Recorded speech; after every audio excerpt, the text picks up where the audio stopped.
അല്ല guys. Hi.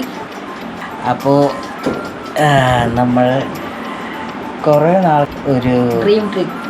Dream trip അത് ഞങ്ങൾ പോകാൻ പോവുകയാണ്.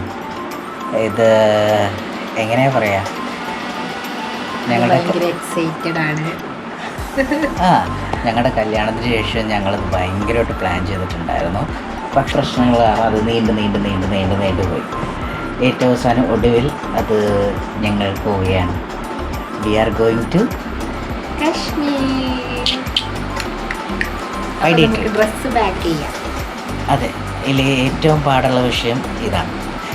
അപ്പം അങ്ങനെ ഞങ്ങൾ ഡ്രസ്സൊക്കെ പാക്ക് ചെയ്തിട്ട് നേരെ ഞങ്ങളുടെ ഡ്രീം ഡെസ്റ്റിനേഷനാണ് കാശ്മീർ. കാരണം എനിക്ക് ചെറുപ്പം തൊട്ടേ കാശ്മീർ പോകണം, അവിടുത്തെ മഞ്ഞ് കാണണമെന്നൊക്കെ ഭയങ്കര ആഗ്രഹമായിരുന്നു. അപ്പോൾ കല്യാണത്തിന് ശേഷം നമുക്ക് പോകാൻ പ്ലാനൊക്കെ ഉണ്ടായിരുന്നെങ്കിൽ നമുക്ക് പോകാൻ പറ്റിയില്ല. അപ്പോൾ നമ്മൾ വിചാരിച്ച ഫസ്റ്റ് വെഡിങ് ആനിവേഴ്സറിയോടനുബന്ധിച്ച് കാശ്മീർ പോകാമെന്ന്. അങ്ങനെ നമ്മൾ ഡ്രസ്സൊക്കെ പാക്ക് ചെയ്തിട്ട് രാവിലത്തെ ഫ്ലൈറ്റിനാണ് കേട്ടോ പോകുന്നത്.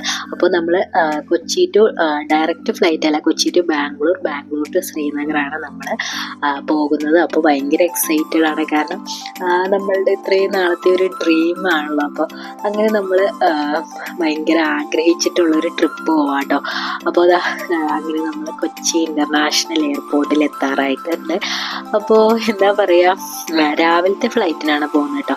അപ്പോൾ 9 മണിയുടെ ഫ്ലൈറ്റിനാണ്. 9 മണിയുടെ ഫ്ലൈറ്റിന് നേരെ നമ്മൾ ബാംഗ്ലൂർക്കാണ് പോകുന്നത്. അപ്പോൾ ബാംഗ്ലൂർ കുറച്ച് നേരം ലേ ഓവർ ഉണ്ട്. അപ്പോൾ അതിന് ശേഷമാണ് നമുക്ക് ഉച്ച കഴിഞ്ഞിട്ടാണ് നമുക്ക് ശ്രീനഗറിലേക്ക് ഫ്ലൈറ്റ്. അപ്പോൾ അങ്ങനെയാണ് നമ്മൾ പോകുന്നത്.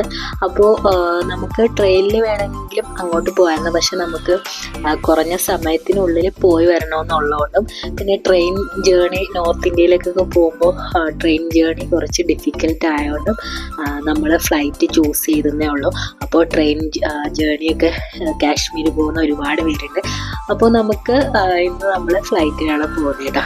അപ്പോൾ ഈ ഒരു ട്രിപ്പ് എന്ന് പറഞ്ഞാൽ ഞങ്ങളുടെ ഫോർ മെമ്മറിയാണ്. അപ്പോൾ എത്ര കാലം കഴിഞ്ഞാലും നമുക്ക് ഈ ഒരു കാശ്മീർ പോയ ആ ഒരു അനുഭവങ്ങൾ എല്ലാം നമുക്ക് ഈ ഒരു വീഡിയോയിലൂടെ നമുക്ക് അറിയാൻ വേണ്ടിയിട്ട് പറ്റും. അതുകൊണ്ട് മാത്രമാണ് ഞാൻ ഈ ഒരു കാശ്മീർ വ്ളോഗ് ചെയ്യുന്നത് കേട്ടോ. അപ്പോൾ ഇപ്പോഴത്തെ സിറ്റുവേഷനിൽ കാശ്മീരിലേക്കുള്ള യാത്ര കുറച്ച് ഡിഫിക്കൽട്ടാണ്. കാരണം അവിടെ ടെററിസ്റ്റ് അറ്റാക്കും ഇഷ്യൂസൊക്കെ ഉണ്ടായതുകൊണ്ട് ഇപ്പോൾ കാശ്മീരിലേക്ക് പോകാനുള്ള സിറ്റുവേഷൻസ് കുറച്ച് ഡിഫിക്കൽട്ടാണെങ്കിലും നമുക്ക് കാശ്മീർ പഴയതുപോലെ ആവട്ടെ എന്ന് നമുക്ക് പ്രാർത്ഥിക്കാം. അവിടെ എന്താ പറയുക, ഇഷ്യൂസും പ്രശ്നങ്ങളൊന്നും ഇല്ലാതെ നല്ല രീതിയിൽ തന്നെ ടൂറിസ്റ്റുകളൊക്കെ വന്ന് ആ ഒരു കാശ്മീരിൻ്റെ ബ്യൂട്ടി എപ്പോഴും നിലനിൽക്കട്ടെ എന്ന് നമുക്ക് വിശ്വസിക്കാം. അപ്പോൾ ഇതൊരു ഡ്രീം ട്രിപ്പ് തന്നെയാണ്. കാരണം ഇനി ഒരിക്കലും ചിലപ്പോൾ കാശ്മീരിലേക്കുള്ള യാത്ര നമുക്ക് എത്രത്തോളം പോസിബിൾ ആണെന്ന് അറിയില്ല. അതുകൊണ്ട് തന്നെ ഞങ്ങൾക്ക് ഇത് വളരെയധികം മെമ്മറീസ് തന്നൊരു ട്രിപ്പാണ്. അപ്പോൾ ഞങ്ങൾ അങ്ങനെ കൊച്ചിയിൽ നിന്ന് ഡയറക്റ്റ് ഫ്ലൈറ്റ് കയറി ബാംഗ്ലൂർ എത്തി. അപ്പോൾ ബാംഗ്ലൂർ എയർപോർട്ടിനെ പറ്റിയിട്ട് പറയാതിരിക്കാൻ പറ്റില്ല കേട്ടോ. കാരണം നമ്മുടെ വേൾഡിൽ തന്നെ അത്രയും ബ്യൂട്ടിഫുൾ ആയിട്ടുള്ള എയർപോർട്ടിൽ സെക്കൻഡ് നിൽക്കുന്ന എയർപോർട്ടാണ് ബാംഗ്ലൂർ എയർപോർട്ട്. അപ്പോൾ അവിടുത്തെ വിഷ്വൽസൊന്നും ഒരു രക്ഷയില്ലാത്ത വിഷ്വൽസാണ്. ഫുൾ പ്ലാന്റ്സും ചെറിയൊരു വാട്ടർഫോളൊക്കെ സെറ്റ് ചെയ്തിട്ട് നല്ല അടിപൊളി എയർപോർട്ടാണ്. അപ്പോൾ എനിക്ക് ഭയങ്കരമായിട്ട് ഇഷ്ടപ്പെട്ടു കേട്ടോ ബാംഗ്ലൂർ എയർപോർട്ട്. അപ്പോൾ ബാംഗ്ലൂർ എയർപോർട്ടിൻ്റെ വിഷ്വൽസ് ഒന്നും നമുക്ക് എടുക്കാൻ പറ്റില്ല. കാരണം അവിടെ കുറച്ച് സെക്യൂരിറ്റി റീസൺസ് ഒക്കെ ഉള്ളതുകൊണ്ട് നമുക്ക് കൂടുതലായിട്ടൊന്നും അതിൻ്റെ വീഡിയോസ് ഉൾപ്പെടുത്താൻ പറ്റിയില്ല. പക്ഷേ അടിപൊളി എയർപോർട്ടാണ്. അപ്പോൾ നമ്മൾ അവിടെ ഒരു 11 മണിയൊക്കെ ആയപ്പോഴേനും എത്തി കേട്ടോ. ബാംഗ്ലൂരിലെത്തിയതിന് ശേഷം അവിടെ നമുക്ക് പുറത്ത് പോയിട്ട് ഫുഡ് കഴിക്കാനൊന്നും ഓപ്ഷൻ ഇല്ലാത്തതുകൊണ്ട് നമ്മൾ അതിൻ്റെ അകത്തു നിന്നാണ് ഫുഡ് കഴിച്ചത്. അവിടുത്തെ ഫുഡ് കഴിച്ചപ്പോൾ നമുക്ക് എന്താ പറയുക, ഭയങ്കരമായിട്ട് ഒരു ചായക്ക് തന്നെ 125 രൂപയൊക്കെയാണ് ചാർജ് വന്നത്. അപ്പോൾ നമ്മൾ വിചാരിക്കുമോ എയർപോർട്ടിനകത്തൊക്കെ ഫുഡിന് ഇത്രയും റേറ്റ് ഉണ്ടോയെന്ന്. പക്ഷെ അതിനകത്ത് ഒരു ചെറിയൊരു